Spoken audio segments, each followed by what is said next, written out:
Bonjour à toutes, bonjour à tous, bienvenue sur la chaîne du Docteur Picsou, la chaîne de vulgarisation sur les thèmes juridiques, économiques, fiscaux et patrimonial. Nous allons aborder avec cette vidéo et 3 qui vont suivre une petite série sur la défiscalisation. Ce thème qui fait beaucoup parler sur internet, dans les médias, sur les réseaux, qui a beaucoup d'idées reçues, voire de mauvaise presse. On va essayer de l'aborder justement différemment avec un angle nouveau. Mais avant toute chose, n'oubliez jamais qu'il existe 3 versions des faits. La vôtre, la leur et la vérité.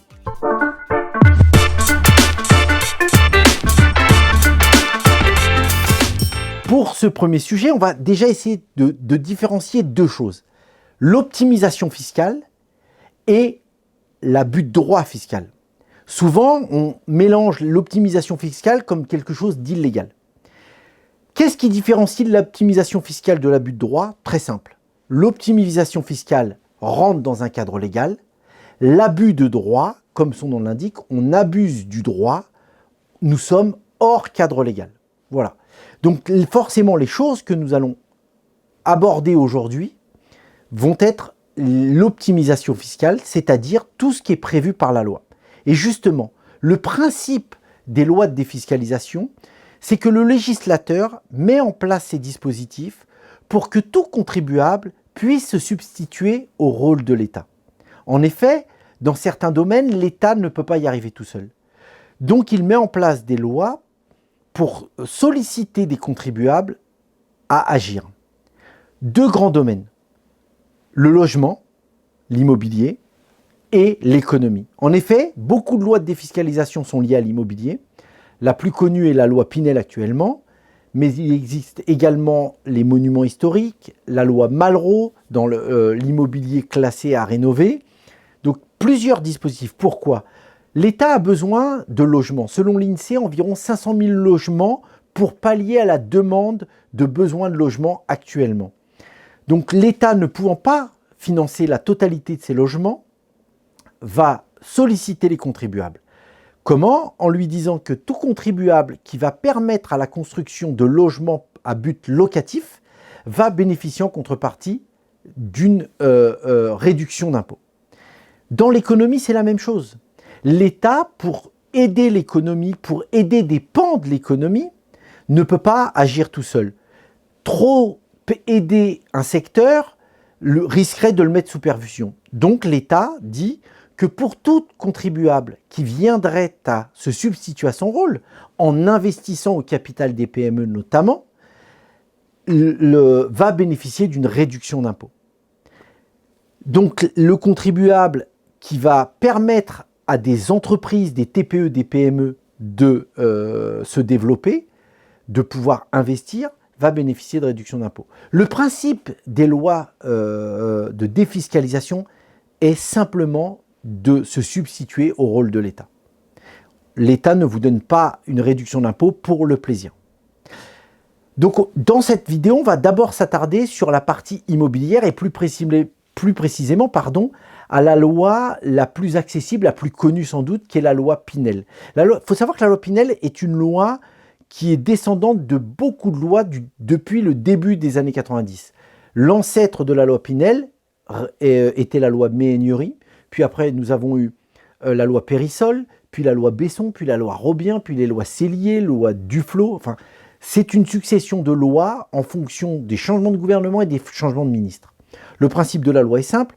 Vous allez un contribuable qui acquiert un logement neuf ou ancien, car peu de gens savent qu'on peut faire la loi Pinel dans les logements anciens, va bénéficier d'une réduction d'impôt. Cette réduction d'impôt va être de 2% par an sur 9 ans sur le montant d'investissement. Très simplement, un bien de 100 000 € va générer 2 000 € de réduction d'impôt par an aux contribuables. Je me permets de faire une petite aparté importante, ne jamais confondre déduction d'impôt et réduction d'impôt. Déduction d'impôt, c'est-à-dire qu'on va venir réduire votre revenu imposable pour diminuer in fine votre imposition. Et la réduction d'impôt, elle, va venir directement diminuer l'impôt. Donc la déduction va baisser votre revenu imposable, donc le revenu de calcul de votre impôt, et la réduction, elle, va venir diminuer votre imposition directement. Pour en venir à la loi Pinel, souvent on nous dit que toutes ces lois fiscales, ces niches fiscales, pardon, nuisent à l'économie de l'État. Et ça, par contre, ça m'embête parce qu'on va voir avec un exemple chiffré pourquoi en fait l'État s'y retrouve et l'État s'y retrouve toujours. Donc comme je vous le disais, on va voir maintenant un exemple chiffré de la loi Pinel dans le neuf et l'impact pour l'État. Donc on est parti sur un investissement de 200 000 euros. Il faut savoir que l'État, dès l'instant où vous passez chez le notaire, vous devenez propriétaire, dans le neuf, va encaisser une TVA à 20%. Donc 20%, ce qui veut dire qu'il va encaisser immédiatement 33 334 euros. Il va y avoir les fameux frais de notaire, ce qu'on appelle les droits de mutation à titre onéreux. Dans le neuf, ils sont réduits à 0,81%, donc ce qui fait pour 200 000 euros, 1 620 euros. Puis le promoteur, lui, va gagner de l'argent, va faire une marge. Cette marge, on l'estime entre 10 et 15% en moyenne sur la promotion neuve. On l'a valorisée à 12%. Donc 12%, ce qui fait 24 000 euros. On a pris l'hypothèse que ces 24 000 euros étaient taxés à l'IS de 25%, donc ce qui fait 6 000 euros. Et enfin, il va y avoir des taxes foncières pour ce type de logement. Alors même si ça varie en fonction des communes, on est sur environ 700 euros de taxes foncières par an. Cette taxe foncière sur 9 ans va permettre à l'État et aux collectivités d'encaisser 6 300 euros. Au total, on arrive sur un encaissement de 47 254 euros. C'est-à-dire que l'État, au total, sur cette opération, va encaisser au minimum 47 254 euros. C'est au minimum car on n'a même pas inclus toutes les charges sociales de toutes les personnes qui ont travaillé pour pouvoir construire ce logement. Alors qu'on l'a vu tout à l'heure, la réduction Pinel, elle, sur 9 ans, va être de 18%. Donc 18% de 200 000, 36 000 euros.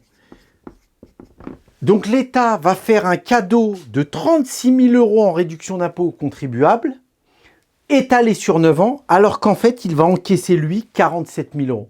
Donc on voit bien, encore une fois, que l'État est loin d'être perdant dans cette opération, surtout qu'il encaisse 33 000 euros de TVA immédiatement, alors qu'il aurait dû encaisser 36 000 euros d'impôt sur 9 ans. Voilà, après cette explication chiffrée, probante, on peut voir que l'État s'y retrouve très très bien dans l'exemple de cette loi Pinel, mais on aurait pu le faire avec toutes les autres lois de défiscalisation. Donc, j'aimerais conclure cette vidéo en vous disant, comme on a pu le voir, investir dans l'immobilier à but locatif, non seulement vous participez à un rôle de l'État, mais vous bénéficiez en contrepartie d'une réduction d'impôt très intéressante. Votre bien va être financé par l'économie d'impôt, mais également par les loyers de votre locataire. Vous avez répondu à un rôle social de l'État, loger des concitoyens, mais vous avez répondu aussi à un rôle économique de l'État, puisqu'on a vu dans mon exemple chiffré que l'État encaisse des ressources fiscales au moins aussi importantes que la réduction qu'il vous a octroyée. Donc, quelque part, la défiscalisation, moi, je la vois sous un angle très simple. Vous payez votre impôt toujours, mais vous le payez différemment. Au lieu de le payer en numéraire, vous allez le payer en investissant. Voilà, cette vidéo touche à sa fin.